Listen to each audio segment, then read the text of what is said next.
Well, there it is. It's my latest venture, exciting venture, I must say. Picked up this 1963 Mercury.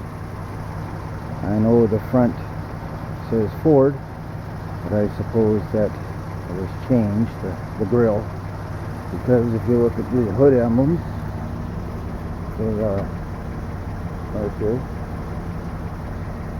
Just put the mirrors on it.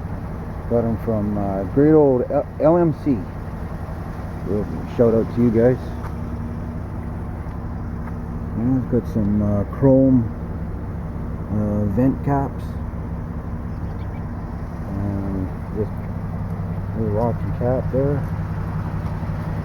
That came with a set of 4 mags, all the same. And they're Chrysler.